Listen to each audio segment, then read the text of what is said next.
নমস্কার, আমি মধুস্নাতা। আরো একবার গল্পের গ্রামোফোন চ্যানেলে আপনাদের সকলকে স্বাগত জানিয়ে শুরু করছি আজকের গল্প পাঠ।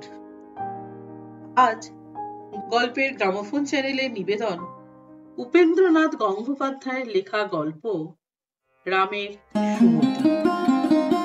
আশা করি এই গল্পটি আপনাদের ভালো লাগবে।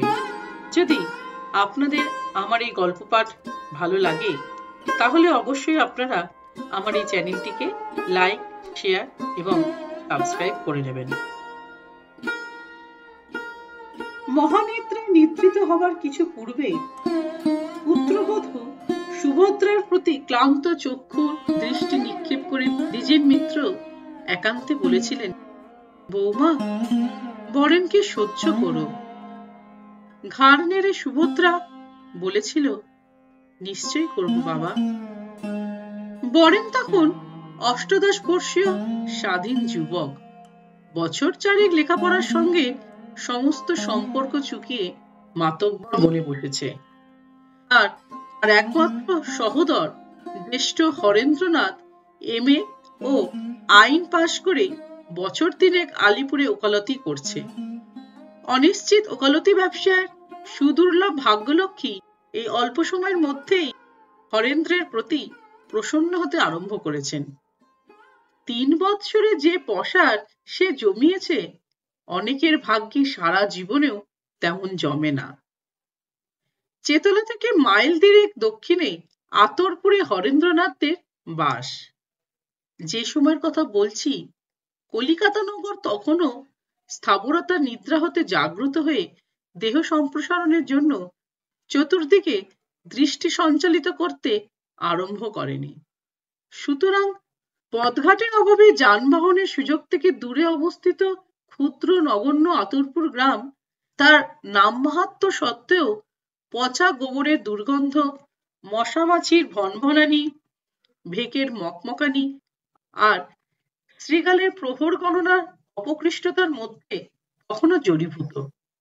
এমন বিশ্রী জায়গায় শুধু প্রাণটা কোন রকমে দেহে বজায় রাখবার জন্যই জীবনযাপন চলে। কলিকাতার ধনী কন্যা তখনকার দিনের পক্ষে উচ্চশিক্ষিতা IA পাস সুন্দরী সুভদ্রা এহেন আতরপুরে মাত্র মধ্যবিত্ত এক সংসারে বধূ হয়ে যেদিন প্রথম এসেছিল, সেদিন সকলেই, মায় হরেন্দ্রনাথ পর্যন্ত, এই দুষ্পাচ্য অসামঞ্জস্য উপলব্ধি করে একটু উদ্বিগ্ন বোধ করেছিল। করেনি শুধু সুভদ্রা। তখন আবার শ্রাবণ মাস, চতুর্দিক বর্ষার জলে থই থই করছে।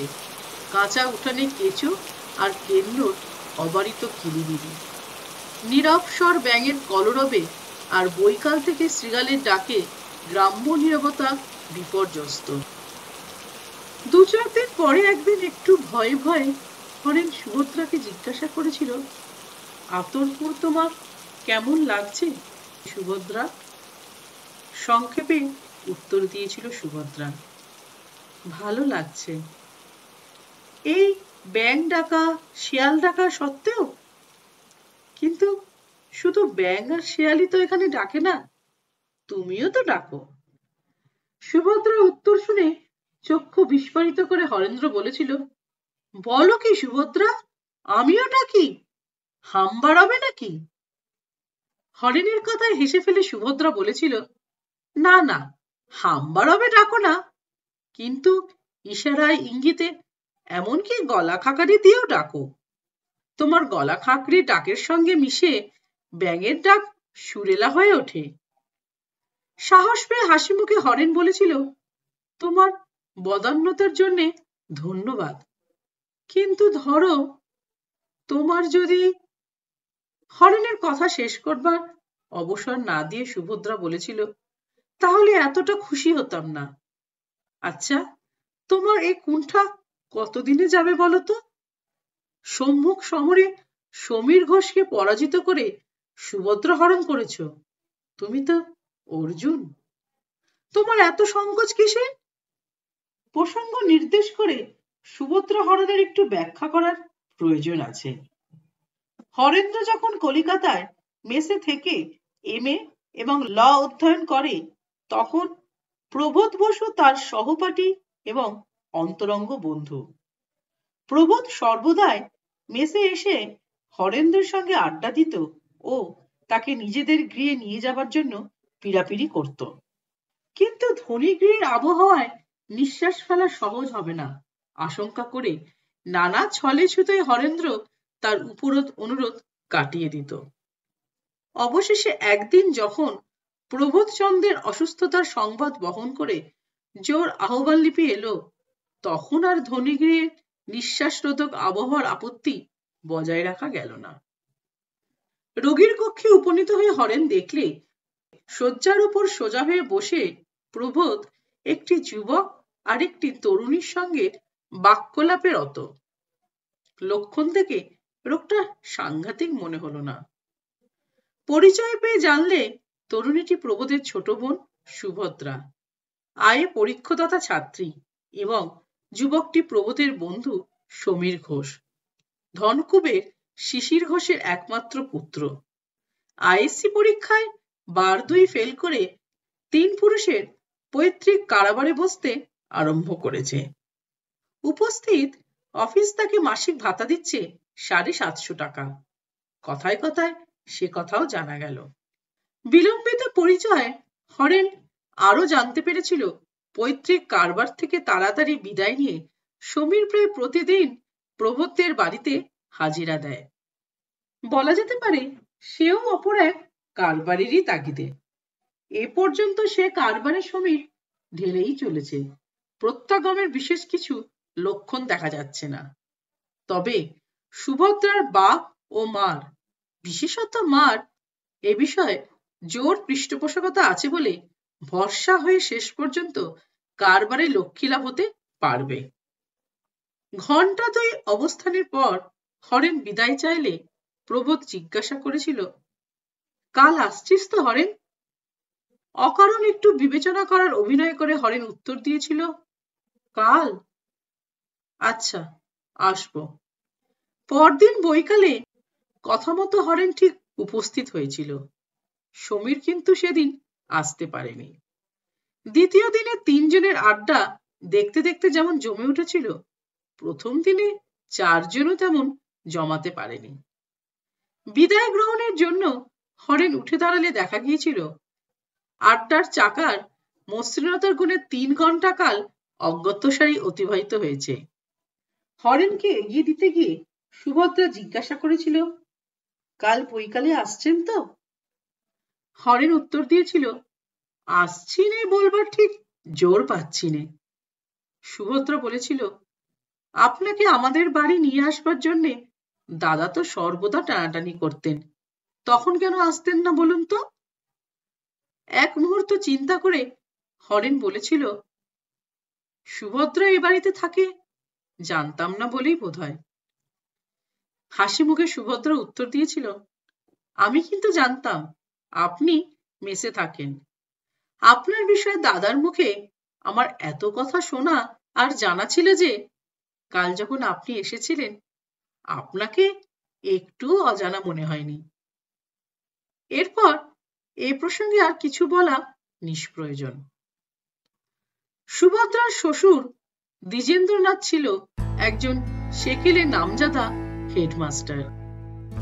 সুভদ্রার বিবাহের কিছু পূর্বে পত্নীহারা হয়ে সে অবসর গ্রহণ করেছিল। দ্বিজেন্দ্রনাথ শুধু বিদ্বানই ছিল না, সাংসারিক জ্ঞান এবং মনুষ্য চরিত্রবোধে সে ছিল প্রবীণ মানুষ। বরেন যে সুভদ্রাকে ঠিক বরদাস্ত করতে পারছে না, এ কথা উপলব্ধি করতে তার বেশি বিলম্ব হয়নি। তাই মৃত্যুকালে সহ্য করবার ভার সুভদ্রার উপরই দিয়ে গিয়েছিল।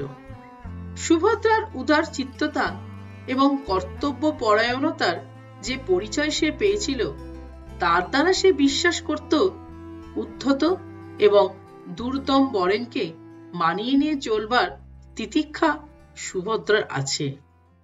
সুভদ্রার প্রতি বরেনের বিদ্বেষের কারণ ছিল একাধিক। প্রথমত, তার চেয়ে মাত্র 3 বৎসরের বড় একটা মেয়ে প্রথম বিভাগে আইএ পাশ করার প্রভা নিয়ে সংসারে প্রতিষ্ঠিত হয়ে লোকচক্ষুর সম্মুখে তার মূর্খতার কালিমাকে আরো খানিকটা প্রকট করে দিয়েছিল। দ্বিতীয়ত, ওই ঘৃণিত বিদ্যাবত্তার প্রভাবেই সে তার পিতার অনেকখানি স্নেহ অধিকার করতে সমর্থ হয়েছিল। এবং তৃতীয়ত, শুধু স্নেহই নয়, পিতার দৈনিক সংসার খরচের হিসাবপত্র টাকা করিও অধিকার করেছিল পিতার ধর্মগ্রন্থ পাঠের সময় ও সুবিধা বাড়িয়ে দেবার কৌশলের দ্বারা। পিতার হাতে খরচা থাকার সময় চুরুটটা আনার জন্য 4 আনা পয়সা থেকে 4 পয়সা উপার্জন করা কতটা সহজেই চলত। সুভদ্রার আমলে একটা পূর্ণ টাকা থেকে 4 পয়সার সুবিধা করতে ঘাম ছুটে যায়। দ্বিজেন্দ্রনাথের মৃত্যুর পর থেকে কেমন যেন একটা হীনতাবোধের প্রভাবে বরেনের কেবলই মনে হয় সুভদ্রার কর্তৃত্ব ক্রমশ উগ্র হয়ে উঠেছে। তার ফলে তার মন ওঠে বিষিয়ে, উচ্ছৃঙ্খলতা যায় বেড়ে। একদিন দ্বীপ্রহরী আহারের পর বরেন বেরিয়ে যাবার উপক্রম করছে। সুভদ্রা নিকটে এসে জিজ্ঞাসা করলে, ঠাকুরপো, কোথায় যাচ্ছ? কিছু আগে একটা কোনো প্রসঙ্গ নিয়ে একটু তিক্ততার সৃষ্টি হয়েছিল। ভ্রু কুঞ্চিত করে বরেন বললে, যেখানে যাচ্ছি সেখানে।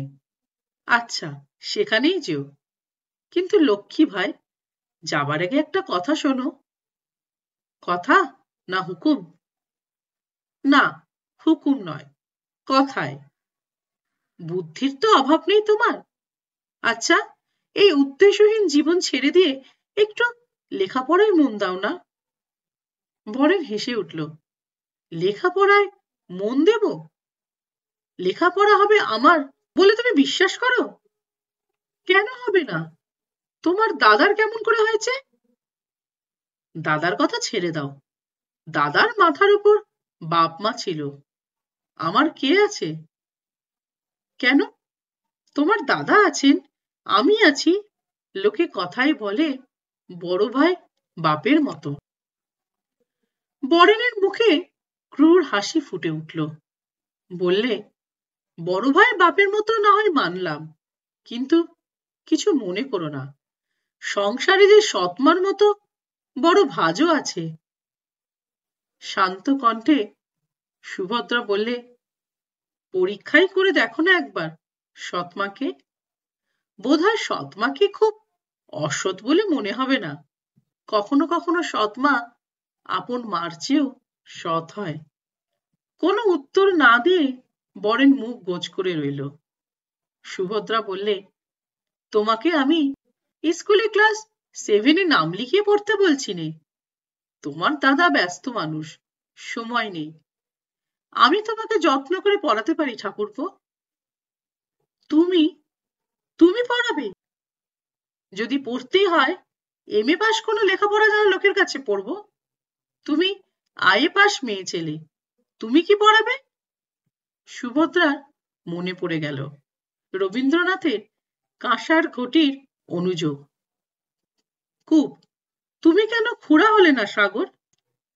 বললে, আমি তো সব সাবজেক্ট পড়াবো না তোমাকে, শুধু ইংরেজি বাংলা আর সামান্য একটু অঙ্ক। আমার কাছে 1-8খানা বই শেষ করো, তারপর এমএ পাস মাস্টারের সন্ধান করা যাবে। কিন্তু এ লেখাপড়া শেখার ফল কি হবে শুনি?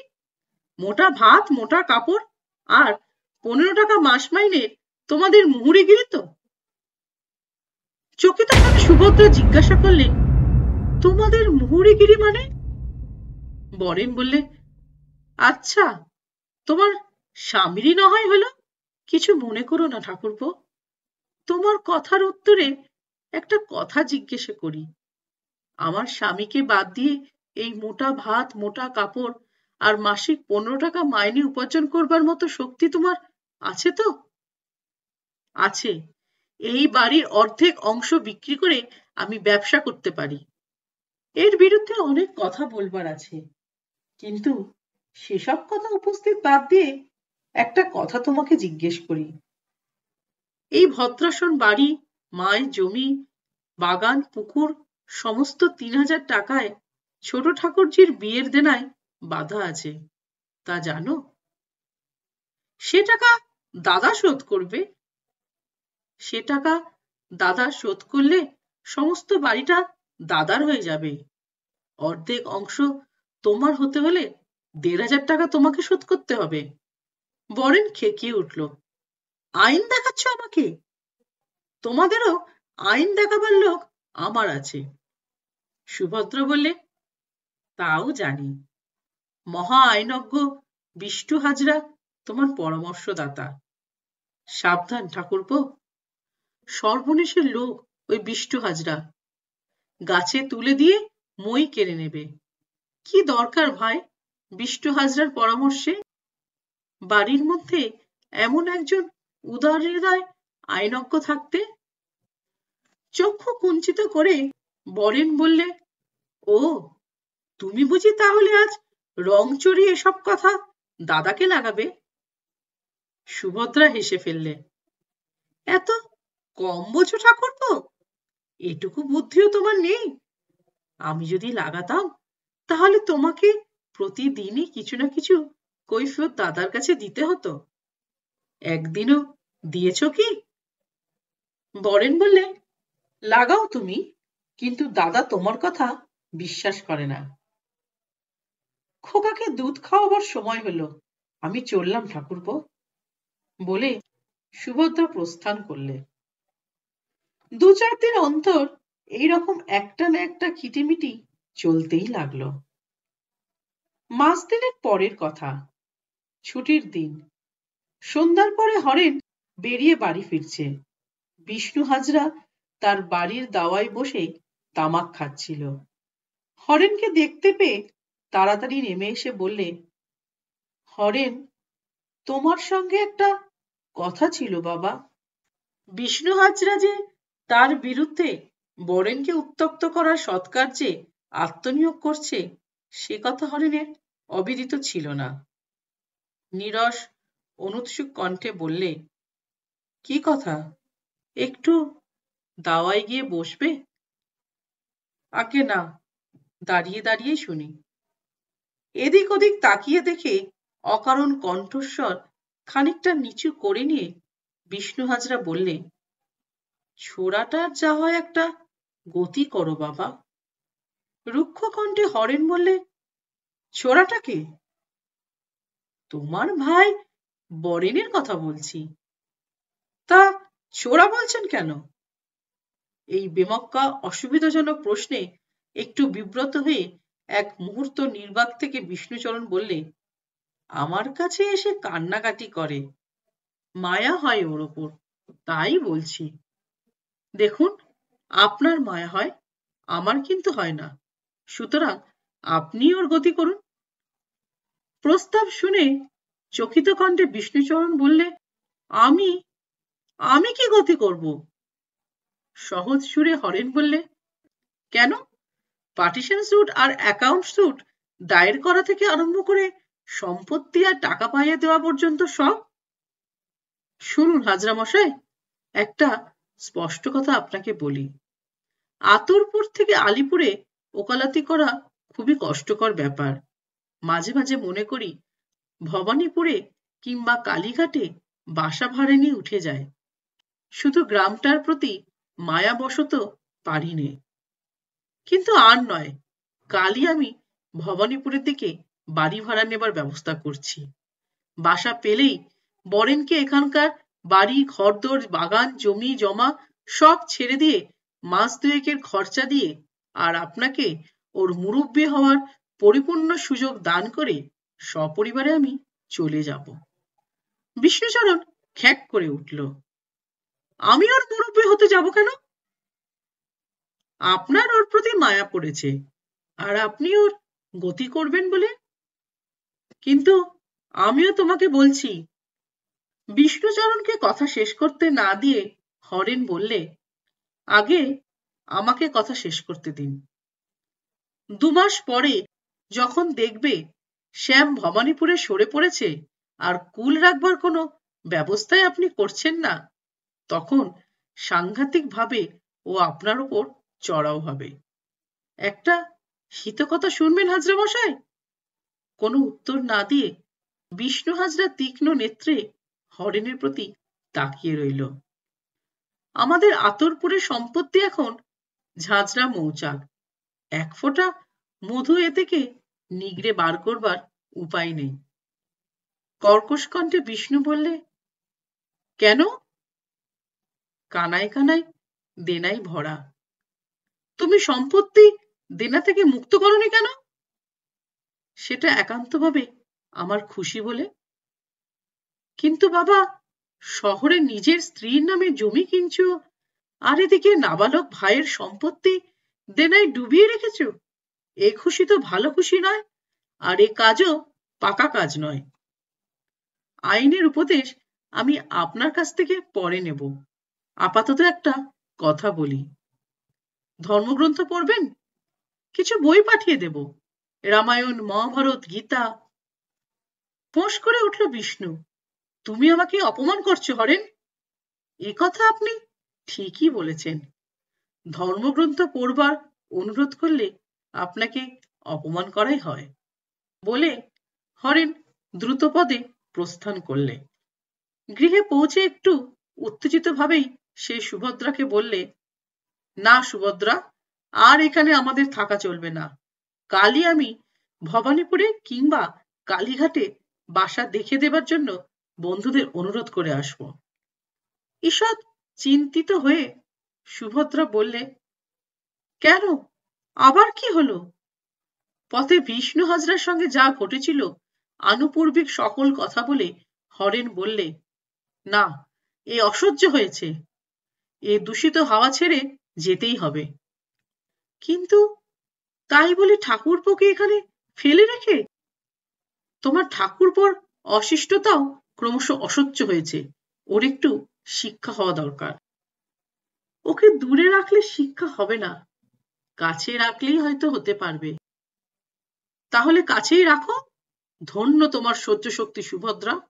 আমার আগে তোমারই ওটাকে অসহ্য হওয়া উচিত ছিল। ওর কত উৎপীড়ন তোমাকে সহ্য করতে হয়, গোলাপের কাছে তা জানতে আমার বাকি নেই।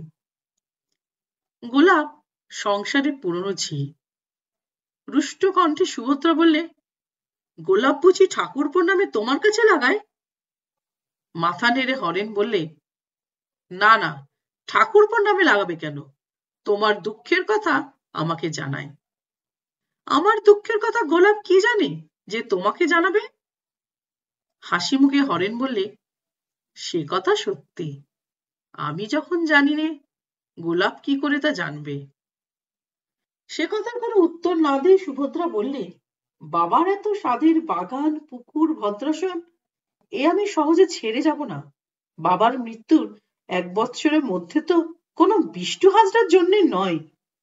তাছাড়া যে চমৎকার ভাবে বিষ্টু হাজরার জ্ঞানচক্ষু তুমি আজ খুলে দিয়েছ, এ পদও নিশ্চয়ই ছেড়ে দেবে। সুভদ্রার এই ভবিষ্যৎবাণী মিথ্যা হয়নি। বিষ্ণু হাজরার কোনো ক্রিয়াশীলতার কথা আর শোনা যায় না, এমনকি বরেনের মুখেও নয়।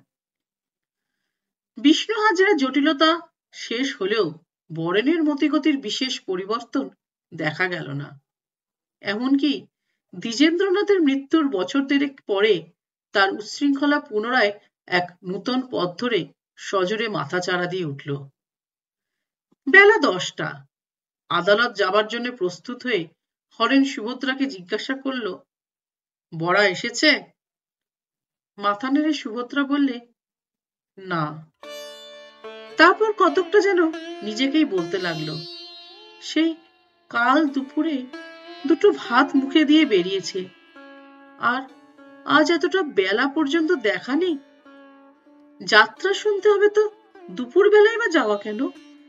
আর আজ এখনো পর্যন্ত না আসবারই বা কি কারণ আছে?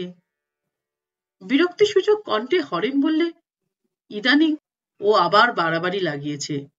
তুমি ওকে ভালো করে শাসন করো সুভদ্রা। সুভদ্রা বললে, আমি শাসন করলে ও মানবে কেন? তোমাকে ভয় করে, তুমি করো। হরেন বললে, আমাকে হয়তো ভয় করে, কিন্তু যতই খিটিমিটি করুক তোমার সঙ্গে, তোমাকেও ভালোবাসে। তোমার কথায় ও সহজে বশীভূত হবে। তারপর ব্যস্ত হয়ে বলল, দেরি হয়ে যাচ্ছে, আমি চললাম, এসো। হরেন চলে গেলে হরেনের কথা ভেবে সুভদ্রা মনে মনে একটু হাসলে। উদার হৃদয় তোমার, কত ভুল ভ্রান্তি না করতে পারো।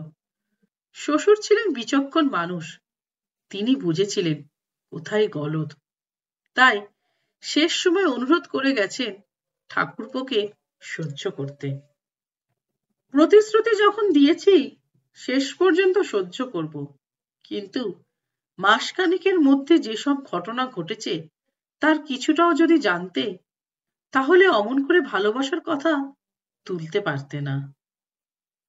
হরেন প্রস্থান করবার মিনিট পাঁচেকের মধ্যে বাড়ির ভিতরে বরেনের কর্কশ কণ্ঠস্বর শোনা গেল, গোলাপ, তেল দে। বোধহয় হরেনের বেরিয়ে যাওয়ার অপেক্ষায় কাছেই কোথাও গা ঢাকা দিয়েছিল। বরেনের কাছে উপস্থিত হয়ে সুভদ্রা বললে, এ কি কাণ্ড ঠাকুরপো, কাল দুপুরে গেছো, আজ 10টা বেলায় ফিরলে? বরেন বললে, কাণ্ড আবার কি হলো শুনি? যাত্রা হবার পর চা টা খেয়ে তারপর আসছি। বেহালা থেকে আতুরপুর পথটাই কি কম? এ কথার উত্তর দেওয়া হলো না।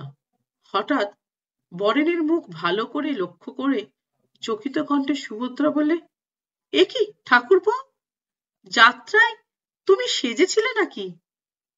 কি করে জানলে? ঠোঁটে লাল রং লেগে রয়েছে, আর কানের পাশে পাউডারের ছোপ। ছি ছি, তুমি যাত্রায় সেজে এলে ঠাকুরপো? কাপড়ের খুঁট দিয়ে ওষ্ঠাধর ঘষে দেখে রুক্ষস্বরে বরেন বললে, ছি ছি, কিরকম? সেজে এসেছি বটে, কিন্তু তা বলে হনুমান সাজিনি, দস্তুর মতো রাম সেজে এসেছি, অযোধ্যাপতি দশরথের তনয় রাম। কিন্তু বিদ্রুপাত্মক কণ্ঠে সুভদ্রা বললে, রাম সাজলেও আসলে তুমি হনুমানই সেজে এসেছ। এত বড় সম্ভ্রান্ত বংশের সন্তান হয়ে তুমি নিজের মুখে এতটা কালি মাখালে? কালি মাখালে মানে? বরেনের মুখের উপর স্থির দৃষ্টি স্থাপিত করে সুভদ্রা বললে, মাখালে বই কি, বাবা অত বড় নামজাদা হেডমাস্টার ছিলেন, তোমার দাদা MA BL পাশ করে বড় উকিল হয়ে উঠেছেন, আর তুমি কিনা একটা পেশাদার যাত্রার দলে পাঠ করে এলে। দৃঢ় স্বরে বরেন বললে, শুধু পাঠ করে আসিনি, পথ করেও এসেছি। বরেনের মুখের মধ্যে একটা হিংস্র উল্লাসের চাপা হাসি। সুভদ্রা জিজ্ঞাসা করলে, কিসের পথ করে এলে? তোমার সংসার থেকে বেরিয়ে পড়বার পথ। পরশু বিকেল থেকে যাত্রা দলের রামের কলেরার মতো হওয়ায় ওরা বিপদে পড়ে গিয়েছিল, কাকে রাম করবে ভেবে পায় না। সকলেরই হনুমান সাজবার মতো চেহারা। আমি বললাম, আমি সাজবো। আমাকে দেখে বললে, চেহারায় মানাবে বটে, কিন্তু কাল রাত 8টায় যাত্রা আরম্ভ, এত অল্প সময় তৈরি হতে পারবে কি? বললাম, আলবাত পারবো। দুদিন 4 ঘন্টা আর 4 ঘন্টা, মোট 8 ঘন্টা রিহার্সাল দিয়ে হিরোর পাটে কাল যা অভিনয় করেছি, ধন্যি ধন্যি পড়ে গেছে। সোজা দলে অভিনয় করিনি, শশাঙ্ক অধিকারীর দল। শশাঙ্ক অধিকারী বলেছে, আমি যদি ওর দলে ভর্তি হই 30 টাকা মাইনে দেবে, আর ওর মেয়েকে যদি বিয়ে করি 1.5 আনার বখরাদার করবে। পথ করে আসেনি? তোমার সংসারে থাকলে তোমার বাজার সরকার হয়ে তোমার ছেলে মেয়েদের কাঁধে পিঠে করে মানুষ করে জীবন কাটাতে হবে তো। সুভদ্রা বললে, না, তা হবে না, কিন্তু তাই যদি হয়, তাও তোমার যাত্রা দলে রামচন্দ্রের চেয়ে ভালো। তোমার মঙ্গল যদি কোথাও থাকে, এই সংসারেই তা আছে। আমাকে বিশ্বাস করো ঠাকুরপো, আমি তোমাকে ভালোবাসি। তুমি আমাকে ভালোবাসো? হা হা করে হেসে উঠে বরেন বললে, তোমার যেমন ভালোবাসা মুসলমানের মুরগি পোষা। তোমার ভালোবাসার কথা আমি এক বিন্দু বিশ্বাস করিনি। তারপর হঠাৎ চিৎকার করে উঠল, গোলাপ, তেল দে। অন্তরাল থেকে গোলাপ বললে, তেল, গামছা, কাপড় সব রেখেছি। সুভদ্রা বললে, আমিও এক বিন্দু বিশ্বাস করিনি ঠাকুরপো তোমার দাদার কথা। আজ এই মাত্র কাছারি যাওয়ার আগে তিনি একটা ভারী অদ্ভুত কথা বলেছিলেন।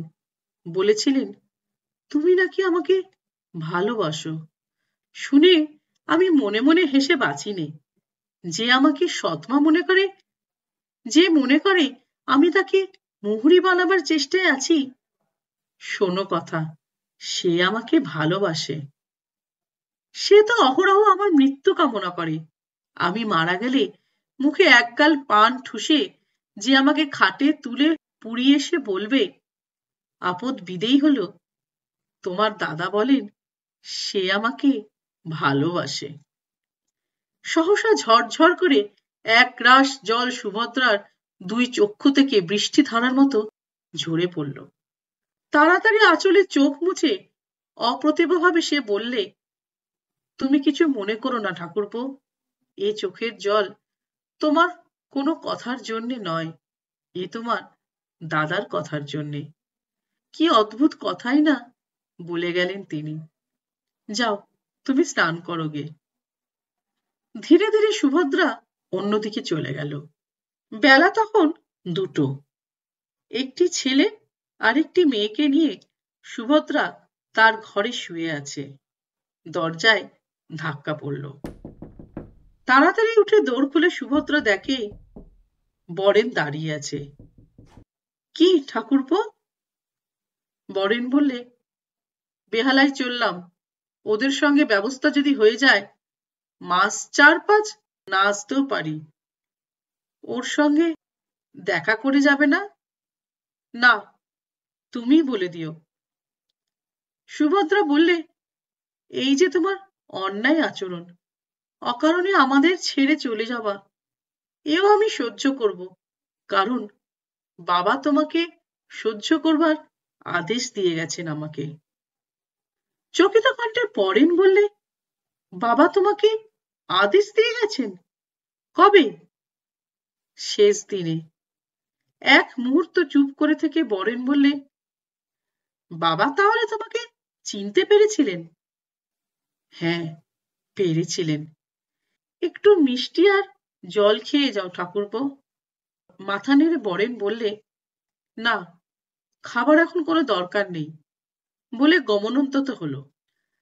তাড়াতাড়ি এগিয়ে গিয়ে খপ করে বরেনের একটা হাত ধরে ফেলে সুভদ্রা বললে, লক্ষ্মী ভাই, একটা কথা আমার রাখো, একটু মিষ্টি আর জল খেয়ে যাও। দাও দাও। একটা রেকাবে 4টে সন্দেশ আর 1 গ্লাস জল নিয়ে এসে সুভদ্রা বরেনের সামনে রাখলে। একটা সন্দেশ তুলে নিয়ে খেয়ে জলটা ঢক ঢক করে পান করে বরেন বেরিয়ে গেল। বেলা 4টে বেজে গেছে। আর অলস হয়ে বসে থাকা চলে না। বিষণ্ণ গভীর মন নিয়ে হাতের গোটা কাজ সেরে সুভদ্রা পুকুরে যাবে। এমন সময় কানে প্রবেশ করলো, বৌদি। সুরে নূতনত্বে চমকিত হয়ে চেয়ে দেখে সুভদ্রা বললে, কি ঠাকুরপো? পরেনের মুখে লজ্জা ও হাসির একটা স্তিমিত রসায়ন। ফিরে এলাম বেহালার অর্ধেক পথ থেকে। কেন? রামচন্দ্রের পাঠ আর করব না, এবার থেকে করব লক্ষণের পাঠ। ওদেরই দলে? ব্যগ্রকণ্ঠে বরেন বললে, না না, শশাঙ্ক অধিকারীর দলে নিশ্চয়ই আর নয়, এবার তোমাদের দলে। তার মানে?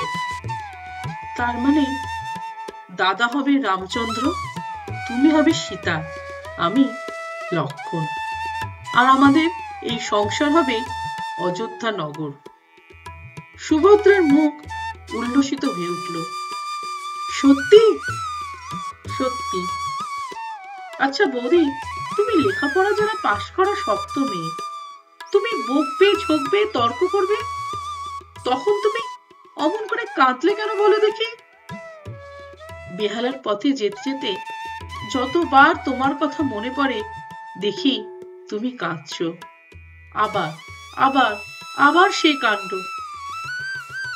না, আজ তুমি কেঁদেই মাত করলে দেখছি। আকাশের মাঝে মাঝে রৌদ্র বৃষ্টির একত্র খেলা দেখা যায়। সুভদ্রার মুখের মধ্যেও অশ্রু হাসি সেই একত্র খেলা। গল্পটি এখানেই শেষ হলো। খুব শিগগিরই হাজির হব আমার পরবর্তী আরেকটি সুন্দর গল্প নিয়ে। নমস্কার।